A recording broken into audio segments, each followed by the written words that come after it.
بەرزۆنزمی جۆگرافیای کوردستان کاریگەری ڕاستەوخۆی لەسەر جۆری کەشوهەوا و کاتی چاندن و پێگەیشتنی بەرووبوومە کشتوکاڵیەکان هەیە.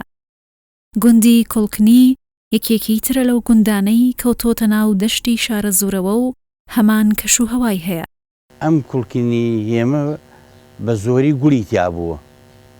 لە گوڵکەن و هاتێ وردە وردە کورتیان کردێتەوە کردیانە بە کوڵکنی. ئەگینا کاتی خۆی ئەم سنووری هەمە پڕ بووە لە گوڵ. لە گوڵەکان کە هاتوون هەتا گوڵی سالمەش هەیە کە بۆ دۆڵدرمەوە ئەمانەیەشێ بە زۆری ئەو گوڵانشی تیا بوو ئەم سنووری هێمە.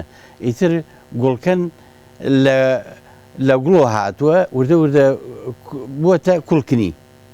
بەڵام کوڵکنی ئێمە ئەم دەیێمە کۆنترین دێیە لە هەرچێ دێکەی تر. ئێستا ئەم دێ ئێمە تەقریبەن دەوری 22 ماڵی تایە. دەوری 15 ماڵیشمان لە خارجی گوندەکەیە.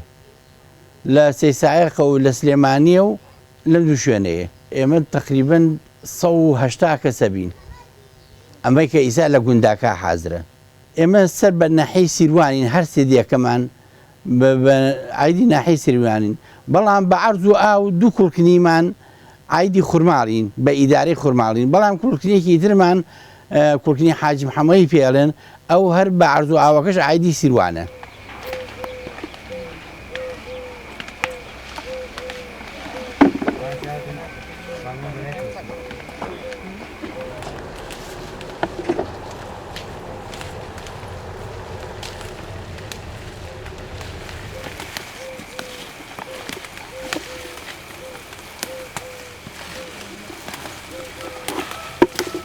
بامیە سەوزەیەکی هاوینەی ئەم گوندەیە و هەموو ساڵێک لە وەرزی بەهاردا دەچێنرێت و لە دوای 8 هەفتە لە چاندنی پێدەگات و ئامادە دەبێت بۆ ڕنین. لە کاتی ڕنینی بامیەدا پێویستە دەستەوانە دەدەست بکرێت و قۆڵەکان داپۆشرێن چونکە ئەو مادەیەی دەوری گەڵا و بەری بامیەکەی داوە هەستیاری بۆ پێست دروست دەکات و دەبێتە هۆی خوران.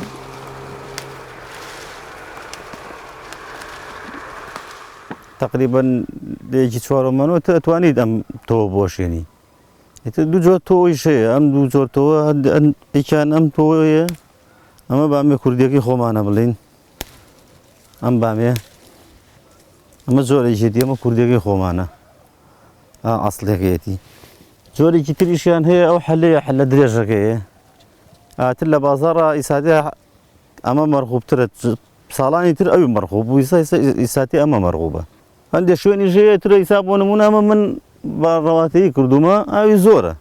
بەس من پێم وایە باشترە بە گۆل بیکەی باشترە. لەبەرەوەی ئەم گۆلەکە تۆ بامێکە بە ئارزوی خۆ پەرژ و بڵاوێت و بۆچی جوان لێدا هەیسە بۆ نمونە سێرەم بامێکە. بەڵام ئاوا کە چوو بە یەکە بۆ سەرەوە ڕات و ئیسفادێکی لێ ناکەیت و بەرووبوومە جوانێکی نییە. تۆ ئەم بامە هەندێکی هەیە خۆی ئەتوانێت وشکی بکات. ئەتوانێت یعنی ئەگەوێتە سەر غیرەتی خۆی و فەلاعە. ئێستا بۆ نمونە بامێ هات سەیریگە ئیتر ئەمانە بەرەو بۆ تۆ بن. ئەمە ئێستا پیر بووە تۆ توانێت بیگری دەگەر تااقەت و لێی بیە. هەندێکیش ئەیکڕێ لە بازاڕە جۆرە حەلەکەی ئەکڕێ بە 10,000 و ئەم خڕەش ئەکڕێ بە 5-6,000. ئیتر ئاوا بۆ خۆی هەچ کەسە بە توانای خۆی ئارزووی لێ بێتوانێت بیگرێت. شتێکی زۆر ئیسفادێشی لێ کات خۆی بیگرێت.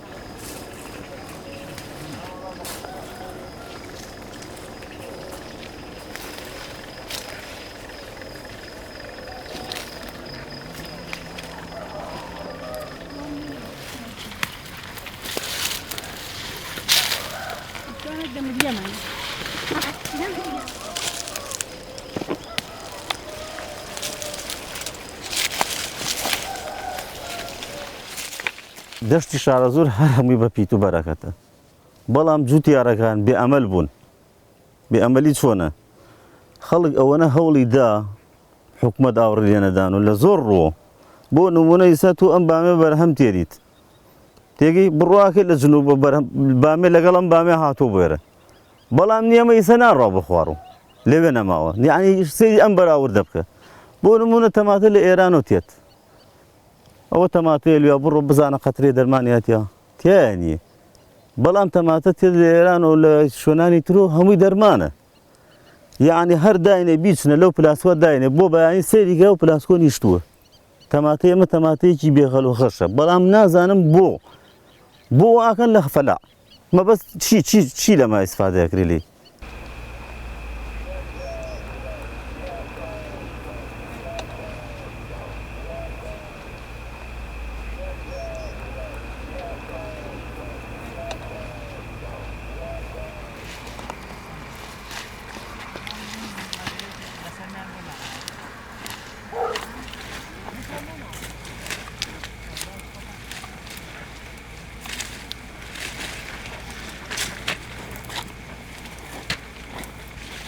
لۆبیا بەرووبوومێکی هامینەیە و لە خێزانی پاقلەیە.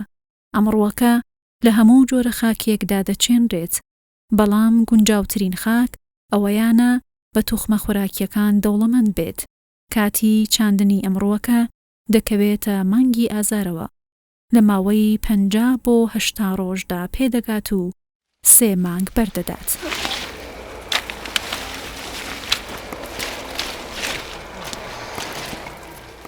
وڵای لۆبیا لە دەی 4 ئەکرێت وەجبەیەکی لە دەی 7 ئەکرێت، هەنی هەرەشەکەی دەی 4 ئەکرێت و ئەوی لە ئەرزی چەوە لە ئەرزی سڕا نابێت لە دەی 4 ئەکرێتت بە 50 شەو پێگا لۆبیاکەی در بۆ ساخەرەوەی زامەی بن بۆ هەڵەمجێ یامە بن بۆ سلێمانی یان بۆ سیسایە لە هەموو ئەلوەکانە سەرفەوی و ساقە بێت و ئەم لۆبیای خۆمان ئەمە تۆوەکەیەکی دینەوە و دایانێن گۆلێک گوشکە بێت تۆوەکەی ئەگرین و ئەم ساڵەتر ئەینین و ئەلای پارش بە تۆوەکەشی نادێن تۆی خۆمانان زمانی ئەوسا حکومە کوتێدایتی هەموو پێداویستی بە فەلا هەمووی وەیا و دەزەرعەکان لەوێ تەوزیع ئەگر بەزەردا ئیسا فەلاعاتی کشتوکە بەرەو دواش هیچ دەعمێک ناکە هاوکاری ینی تۆیەک باتێ سەمادێک باتێ هیچ شتێک نادات یعنی کشتوکە لە جادی بەرەو پێش بێ بەرەو دوڕات ئەگەر حکومەت ئەوە بکە بۆ فەلاح زۆر باشانی ینی نێڵێ مەسەر تەماتی دەرەکی بێ لە وەختی خۆیان شووتی دەرەکی بێ لە وەختی خۆیان کاڵک بێت پیاز بێت ینی ئەوانە بۆ فەلاح زۆر باش ئەگەر ئەو نێڵێ بێ حکومەت نێڵێ شتانە بێ خەیار کاتێککە خەیاری شارەزوو دەرەچێت تەماتەی شارەزوو دەرەچێت نابێ بێ ئەبێ نێوانە بۆ فەلاح زۆر هاوکارێکی باش.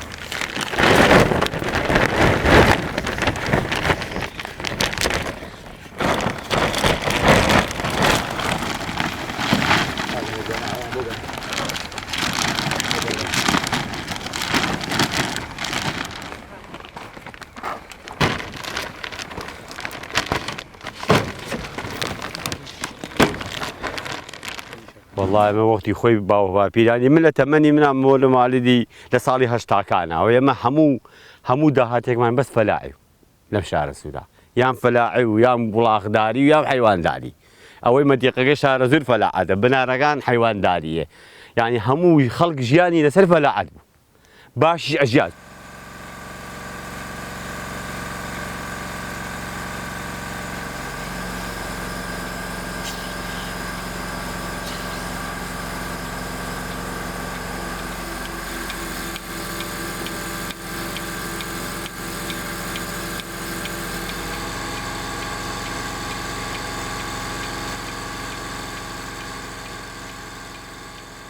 لە سنووری ئەم گوندەدا بەهۆی بچووک بوونەوەی قەبارەی کێڵگەکان و کەمی لە وەرگاکان ناتوانرێت ئاژەڵداری بە شێوەی کلاسیک بکرێت. بۆیە بەرهەمهێنانی شیرەمەنی پرۆژەیەکی نوێی ئاژەڵداریە لەم گوندەدا و جێگەی ئاژەڵداری کۆنی گرتوتەوە.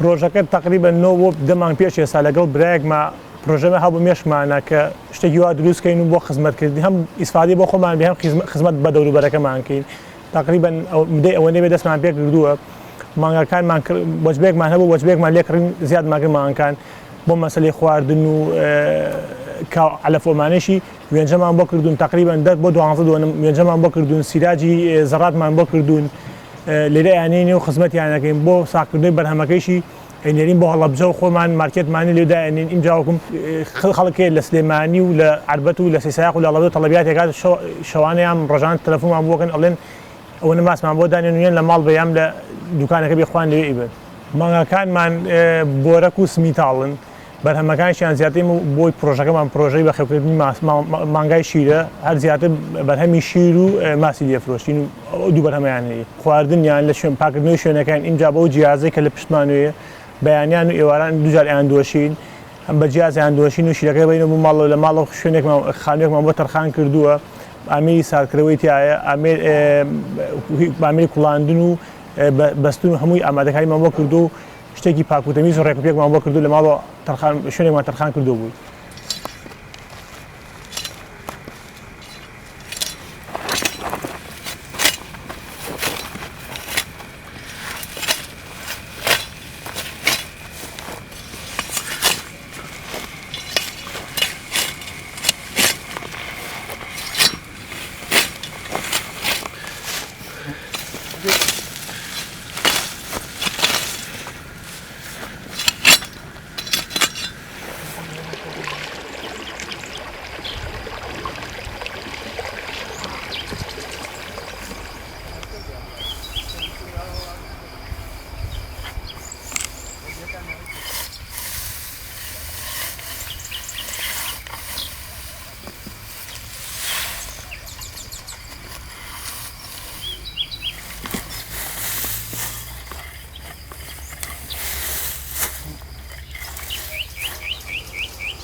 من خۆم سەرەتا خوێندنم تاوا کرد لە پۆلیسم تاوا کرد و پۆلیسم تاوا کرد دامەزان ئەوە نەما لەگەڵ ئەو برامەوە بیرۆکەی ئەم پرۆژە بە مێشمانە دەستمان کردم پرۆژەیە وەکو پێم وتن لە پێشتا مدێ ئەوە نەمانگە دەستمان پێ کردو ئیتر 100% پشتمان بە خۆمان بەسەوە نە حکومەت نە هیچ کەسێک هاوکاری نەکردین دەستمان دادەم پرۆژە تەنها بۆ ئیسفادەگانێک بە خۆمان هەم خۆمان و هەم بۆ خەڵکیش کە بەرهەمێکی پاک و تەمیز بخۆن نە لە بەرهەمی ئێرانی بێکە پڕ لە مادەی حافیزە و مادەی پیس و ئەنواع شتی تایە کە هۆکارێکی سەرەکی بۆ نەخۆشی ئەو هەموو نەخۆشیە کە لە کورسانە بڵاوەتەوە نە بابەتی تورکی پشتمان بەستەوە بۆ خۆمان دەستمان داوەتەوە ئیشەوە کە خزمەتێک هەم دوو ئیسفادە هەبێت بۆ خۆمان هەم ئیسفادە هەبێت بۆ میلەتەکە ئیسفادە هەبێت و بینێرە بازاڕەکان وڵا ئامۆژگاری بۆ گەنجان خەڵک ئەوەیە گەنج بەعام ئەوەیە کە پشت بە حکومەت نەبەستن لە هەرکیەوە بیرۆکەیەک هەب بمێشتا بیرۆکەی پرۆژەیە کە هەم ئیسفادی بۆ خۆ هەبێت و هەم خزمەتێ بە میلەتەکە بکەیت بە کوردستان بکەیت نەوەستێلی نەترسێت لی دەست پێ بکات و ناوی خۆی لێ بێنێت ئینجا وەکوم ئێمە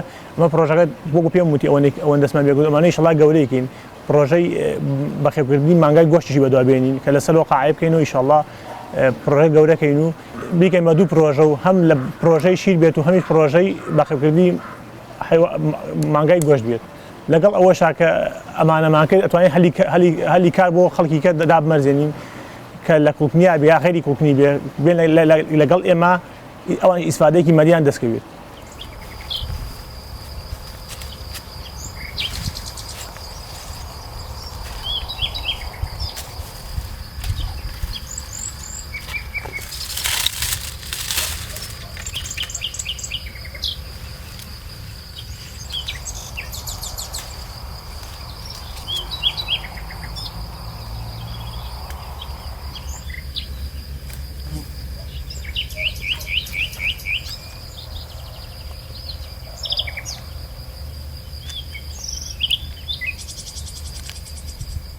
لە کۆنا لە پێشی ڕاپەڕین لەیرا هەموو زۆرە کرا مەرەزە کرا خەیار ئەوە کوڵکردنی لە دوای کۆڕەویش هەر بەناوبانگ بووە خەیار بەڵام ئێستا گۆڕانکاری کراوە لە چۆن دابشکاری بووە لە بینی میوە و زەرعاتەکانە ئێستا هەناری زۆرە لەپاڵ هەنارە لەناو باخانەی کە باخە هەنارن مێو قۆخ زیایی کردووە بەروبمێکی جوانی هەیە ترێکەکەی ئێمە بەراوە دوو نوع ترێ هەیە هەم ڕەزەدەم هەیە لە دێمەکان هەیە بەراوە ئێمە بەراوە لە عێراقە کردومانە سێ-چوار نوع تێمانەیە ئەوە تێ ڕەشەمانەیە ئەوە تێ ڕەشەیە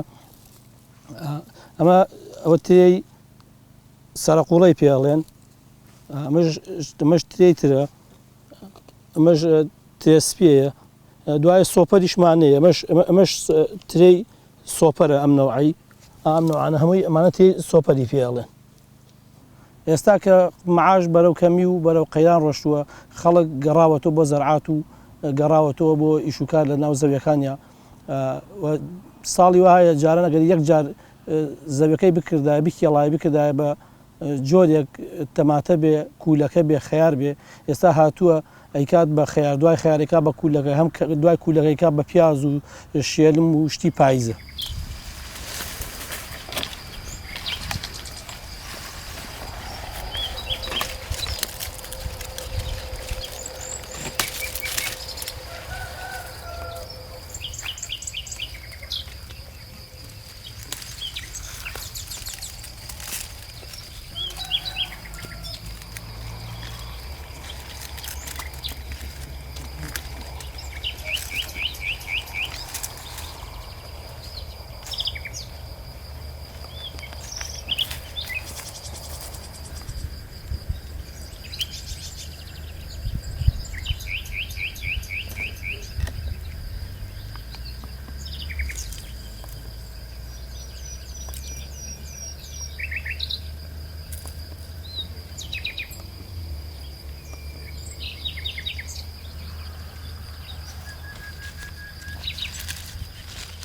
ئەم ساڵ بەهۆی بێئاوی وشکە ساڵی کوڵکردنی تا ئێستا نە بێئاوی بەخۆی و بینیوە نەوشکە ساڵیش هەبووە ئێستاش زەرعاتەکەن و هەم ئەومان زۆرە ئەوە هەنارە لۆبیایە کولەکەیە تەماتەیە بایجانە ئەوە ئەم دوو ساڵەی کۆتاییە قۆخێکی جوان بەرهەمەهێنن قۆخێکی جوانمانەیە لە پاڵەما ئەوە ترێوشتمانەیە پیازیش کراوە عەرزانەی تەنیشتی من 5-6 دۆنمە یەکی 6 دۆنم پیازیان کە ئێستا خەریکی هەڵکەندنی پێشی پیازەکە توور بوو ئیتر ئەوەتان ساڵەکە بڵێن دابشکاری بۆ جاران ئەگەر یەک نوع زەرعاتی تیا بکرد ئیسا هەوڵەدا بیکا بە توور دوای توورەکە بیکا بە پیاز دوای پیازەکەش فکر لە شتێکەکە دوستا کێڵاویانە و هەم تۆویەکەن حکوومەت چۆن هاوکاری فەلاح بکات ئەتوانێت دەرمانی بۆ دابین بکات تۆوی بۆ دابین بکات ئەگەر ئاوا ساڵێک وشکە ساڵی بوو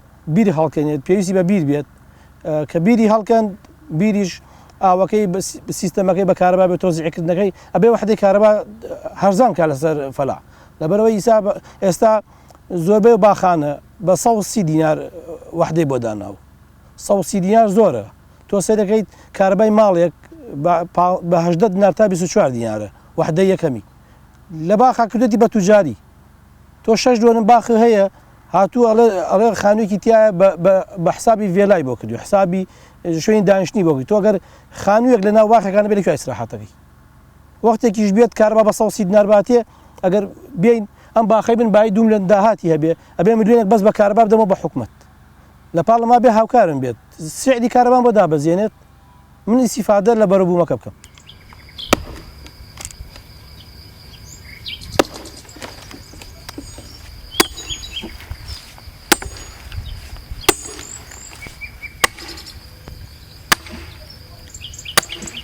کۆڵکنی دەکەوێتە سەر جۆگەی چەمی زەڵم زەویەکی شێداری هەیە و سەرچاوەی ئاوی زۆرە لەم وەرزی وشکە ساڵیەشدا باغ و بێستانەکانی بە سەوزی و گەشاوەی ماونەتەوە